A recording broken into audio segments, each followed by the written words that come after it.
Welcome back, YouTubers, to another Raw review with us, the British Fist. Go, Jay! With me, your English homeboy, Mr. Parkin, and this guy sitting next to me is your British Fist. It's NJ.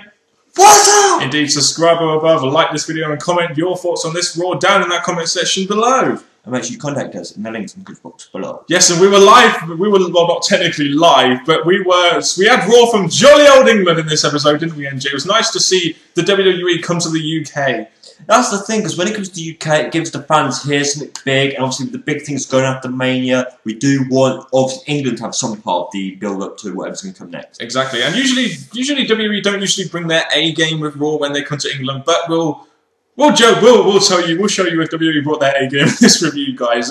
It was nice to see the crowd actually making a bit of noise, because after the Miami crowd and how we had, which was pretty hot, and then the next week the crowd was a bit eh. So it was nice this week for the UK fans to be popping, and to be honest with you, it was always going to happen, wasn't it? Because when the WWE come to the UK, usually it's a very special thing, as they don't usually come to the UK that often. So it's nice to see the UK fans making a bit of noise in this show, wasn't it? That's just any show. We've had TNA come to the UK, they were awesome. So I was thinking it's just us compared to the US fans. Yeah. don't want to name any names here, but we're better. There we go. We began this show with Mark Henry versus CM Punk in a no count out, no DQ WWE Championship match. Your thoughts on this opening the show? I was pretty surprised with this. Yes, it was a good thing to kick it off. Obviously, it's a big match and stuff like that. For the importance of our Raw champion being CM Punk, he maybe deserved higher up. He's used to having the Our main event, and now he's having the opener. So at first I was pretty surprised, but yeah, that's how I saw it. Yeah, I mean, I was kind of surprised it was the opener as well. I thought it was a nice, fast way to start the show. I just think something like this should be the Our main event or the main event, in my opinion. But there we go. It is a WWE Championship match. It's funny, this is the third WWE Championship match we've had in a row now, and if you count Mania, that's 4. It just seems like WWE are kind of blurring the line between fighting champion and just defending that belt way too much, in my opinion, sometimes.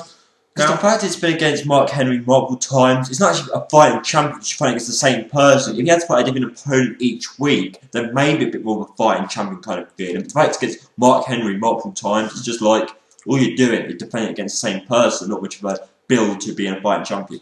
I would say this, at least Mark Henry is being booked a lot better now, which is a far cry from how he was being booked before WrestleMania. So I'm glad that Mark Henry is being booked again as this kind of dominant heel. And it did help this match a lot, in my opinion. You had Mark Henry dominating the match pretty much, Punk getting in the odd shot. Punk needed the elbow drop with the chair to win the match. I thought this was a pretty good TV match. It got about 13 minutes, including adverts, and we had the yes, yes, yes chants during the match as well. And I thought the UK fans did a good job of getting those yes chants over, didn't they? Just like those Miami fans did. They did at the right time, and the faces were doing the moves over the heels. But this about this match, Mark Henry is getting booked really good at this, because it took him a lot to keep Mark Henry down to get the win. So I really do like this, and hopefully Mark Henry will keep progressing. Maybe not from the title, because I think they're going to change plans for different wrestlers there. But this match, even though it was the opener, it was really good for both wrestlers. A strong TV match, and well booked as well, in my opinion. After CM Punk got the victory, we have Jericho doing his typical, I'm a heel and I'm not going to appear because the face is going to kick my ass. Appearing on the Titantron in like a pub sort of setting. Very English, isn't it? They love going all British on us in these things. And basically, he says that they're going to have a match at Extreme Rules for the WWE Championship in a Chicago street fight. So just a street fight with the Chicago gimmick in there, as it is Punk's hometown. I'm glad they finally actually set up this match, and then we get Jericho showing footage of Punk walking in and out of a pub. He could have just been going in there for some fish and chips, couldn't he? That's the thing. He says the Olympic fight goes in, and then when he comes out, the time's gone, so he could have gone in there just for anything. But he obviously announced that he was going in for some friends and all that, hang out. And the thing about this is, yes, they did it impressively with Jericho appearing on the titles in the rings, of going through the whole pour beer on CM Punk thing and all that. So I do like that, and it did give Jericho his say, announcing the match. But the only problem I have with this is, I was saying this during the show, is that week after week, they're really emphasising this whole drinking thing, and it's the same thing each week, same words being used, bring up the family and all that. And I'm not taking it away from the fact that the feud's continuing, but the beer thing is just getting a bit repetitive now. I see what you mean, but CM Punk could have also gone in there to get crumpets, Weetabix, or any other English condiments, couldn't he? But there we go. We'll move on from that opener then onto the US Championship match between Santino and David Otunga. Funny that 2 championship matches open the show. But it looks like WWE is sticking with this booking philosophy that after the opener, usually you get like a Santino match afterwards, and Santino tried the whole football thing, which really didn't go over with the crowd well until he revealed the England shirt. No, I find that quite funny because he's done that in the past when he was going to get his Charlie one, so I can't remember when, but he did all this like US sporty thing, got down to the right one, yeah. And I really thought this was fun. It got the crowd going for him, and I really enjoyed this. It was a good way of kicking off, giving the fans something different. Santino's gimmicky thing, I liked it. Yeah, pretty much Santino wins the match in, what, 2 minutes? And I really have a question for WWE. Do they have any sort of long-term plans for Santino with this championship? Maybe a pay-per-view, give a pay-per-view match or something. I'm just putting it out there, as I do think the US Championship is kind of losing a little bit of credibility. Yes, it's getting on TV, but there's no real feud there, and it's kind of getting a little bit like, It's kind of feeling like a filler belt all of a sudden. The way I see it is, the most important belt in this way, and the US is Raw's mid-card belt, so it should get more importance. But with Santino not being a heel anymore and being a face, I do see they should continue the comedy thing, but give him a feud, because at the minute he's just defending it against Otunga, and that's not really a feud. No, it really isn't. You'd think that having both those guys as the captains, they would have set up a feud between Otunga and Santino. But hasn't really gone that way. I got a question for you guys out there. We have a 3-hour Raw next week. Yes! Now, we got the announcement of this 3-hour Raw, but is there going to be a draft at this Raw? Because they didn't announce it or say anything about the draft, and I do wonder, because they were going to apparently do the draft on that show, I do wonder if they're going to actually do the draft on the show, because they didn't mention it or anything, or pre-announce it, or hype it or anything. Well, it's like we've said before, why do a draft now when Laurinaitis is the GM of Raw and SmackDown? So maybe the reason they didn't announce it is because maybe they're not going to do it and just stick to the releases, things they've done a draft and just go for 3 hours just to build up as much as they can for the pay-per-view. Yeah, we did our own version of the draft, and we're going to be putting that out on Wednesday, so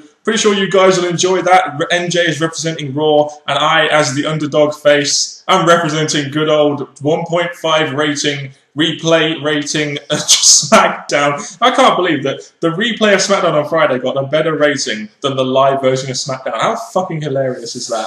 Oh, sad, sad, sad. Let's see, it just goes to show that that show was just not hyped anywhere near enough as it should have been. But there we go. One show that was hyped up quite well was WrestleMania, and they got 1.3 million pay-per-view buys. That's pretty damn good, isn't it? Ka-ching indeed. The money is there for Vince McMahon, isn't it? So that's a pretty good return. With The Rock and everything, and the way they did it with Jericho, Punk, Taker, Triple H, a good return. Well, with this WrestleMania, they did build up really well with all the different feuds going into it, so I'm not surprised that they got what they deserved, and I think it would be done really well. Yep. After this, we had a Brock Lesnar interview. This is a real highlight of the show, isn't it? You had a couple of video packages in there. You knew he wasn't going to make a physical appearance in England as he doesn't like the travel schedule. So doing something like this was a really good thing to do. I mean, Lesnar talks about how he's an ass kicker. He's going through his accolades in WWE, amateur wrestling, UFC, and saying that he's here to legitimize the company. And people are tired of Cena's old crap. And the only reason Cena got his spot was because he left. And that there's the only thing that down Cena's leg will be piss. That was the thing. With the thing Brock Lesnar, he's obviously trying to get his character out there, making him look like a strong, dominant, scary heel. Yeah. And the fact that his power is not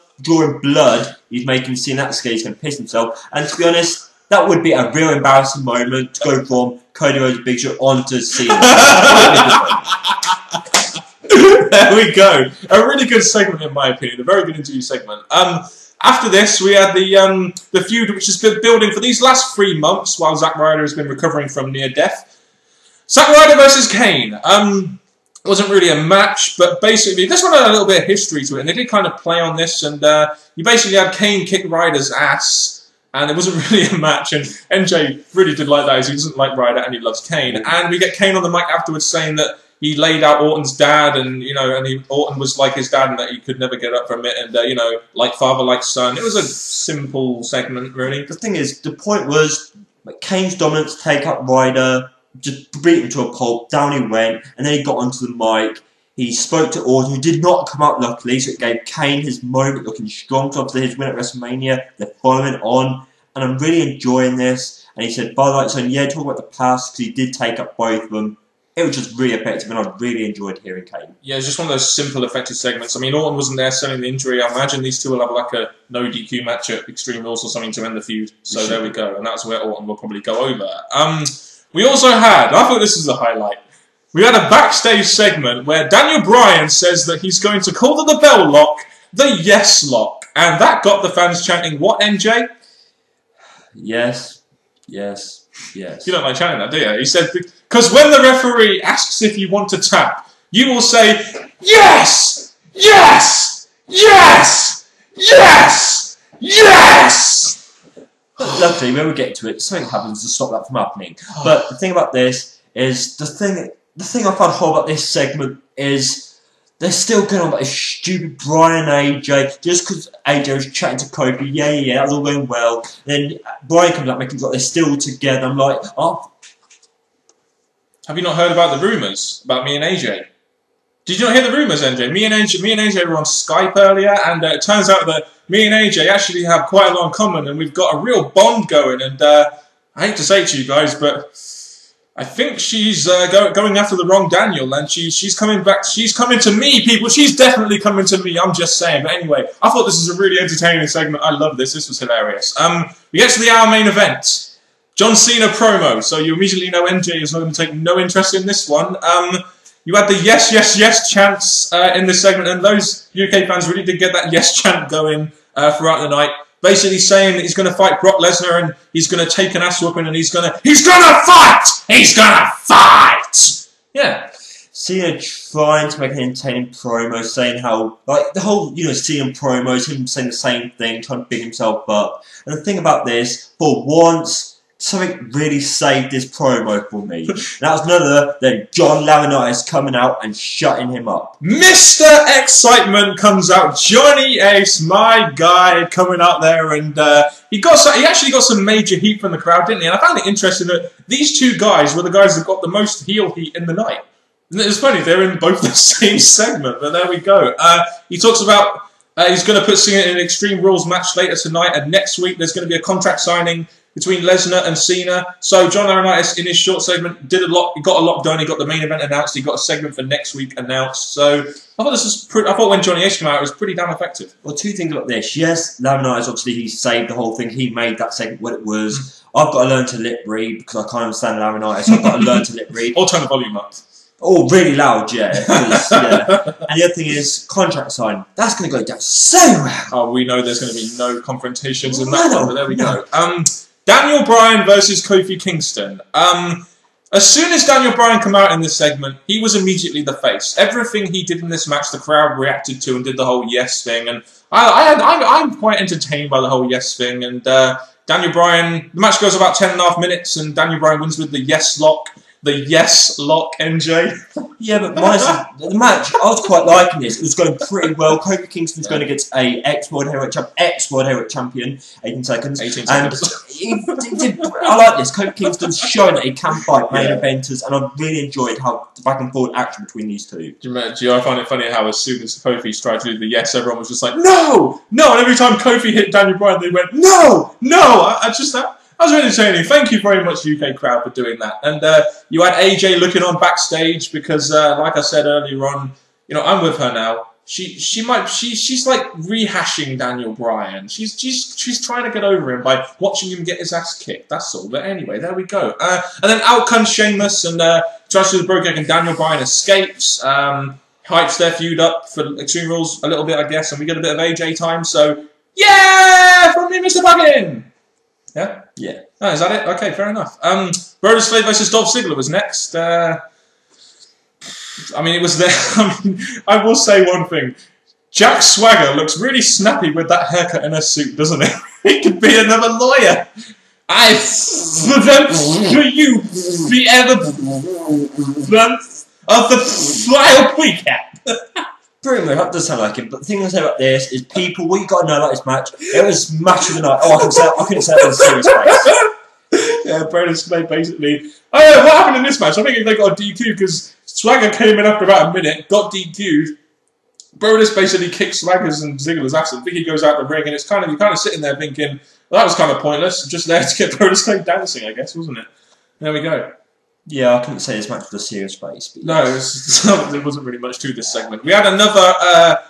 Going from the Funkasaurus, we had another Chief J Strongbow video package. I want to ask you guys out there, I don't know too much about Chief J Strongbow. I'd like any of you old school fans out there, let me know some information about him down in the comment section below, because I'll be very interested to learn a little bit more about this guy, because I don't know, and I think NJ as well doesn't know too much about the guy. So if you know anything, you leave us your comments in the comment section below, your how you remember the guy and your best thoughts of him. Just any information will really help us, because I don't really know this guy that well, and it's a shame, really. R.I.P. Chief J Strongbow. Yes, indeed. After that, Chief J Strongbow video package, very good one, by the way, shop. We had Great Khali and Big Show versus Epico and Primo. To me, this segment seemed like a really pointless way to job out the tag champs. You'd expect a guy like Khali and Big Show to, to squash a guy like this, but if there's no Cody Rhodes there, what is it really doing? It's just really making kind of pointless filler where you have Epico and Primo just jobbing and they're the tag champs. It just seemed really pointless to me. If Cody Rhodes came out, we would have had to go up against Khali and the Big Show. Whoa. Exactly. Well, why not have Cody Rhodes with a tag team partner, maybe, I don't know, and have that maybe like a Jinder Mahal or something. I don't know. Just make it that way so you can at least hype up the Big Show Cody Rhodes feud. Maybe they'll do it on SmackDown, I don't know. This kind of just seemed pointless. You had Abraham Washington out there on his iPad scouting talent. I think he was scouting Rosa Mendez, don't you? Well, I would have said Khali, sadly. But yes, I think if Cody Rhodes was in this match, it would be Khali and Big Show versus Cody Rhodes and Drew McIntyre. It could be that, yeah, anyway. It would have just allowed that Big Show and Cody Rhodes feud to get hyped up a bit more. Maybe they're saving it for SmackDown. Who really knows? I think... And Big Show starts dancing at the end. I thought that was hilarious. Big Show was trying to dance. And to be honest, he does it better than Great Khali. So why not? There we go. Talk about embarrassing moments. Moving on to the main event then.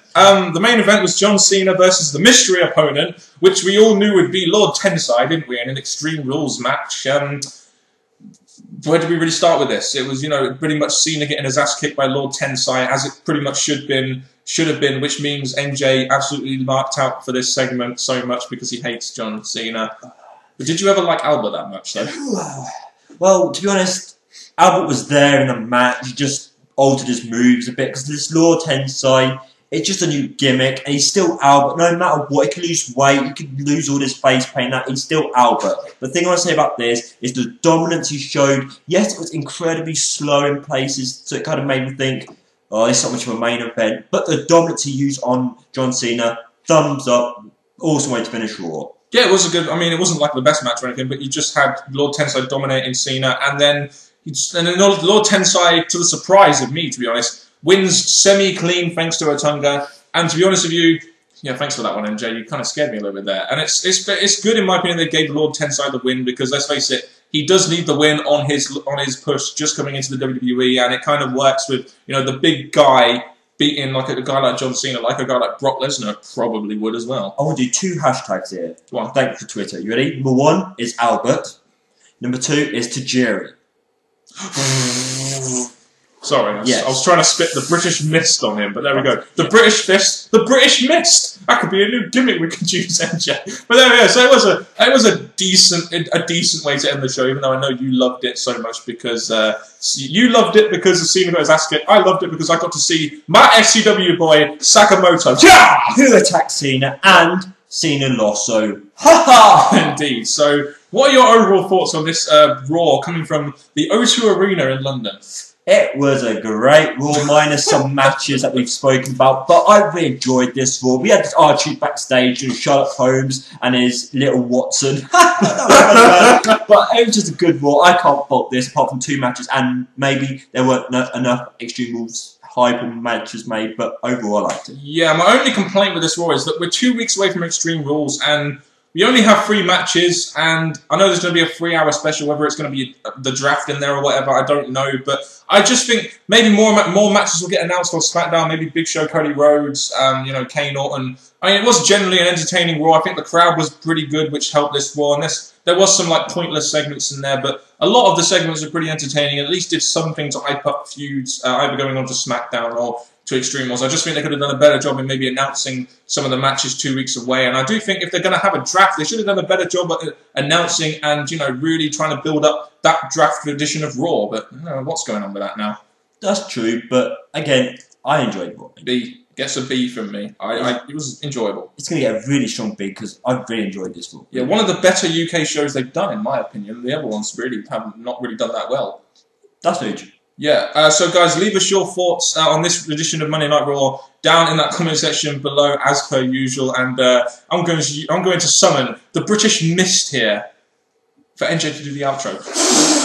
Brock Lesnar won on Raw, but he did a great promo, loved it. Cena lost, and we had all these other things in Raw. All I say, people, is please tell me your enjoyment, the good, the bad, if there was any ugly points in the comments section below. I've got Mr. Parkin and me, NJ. Hope you enjoyed this review. Until next time, goodbye.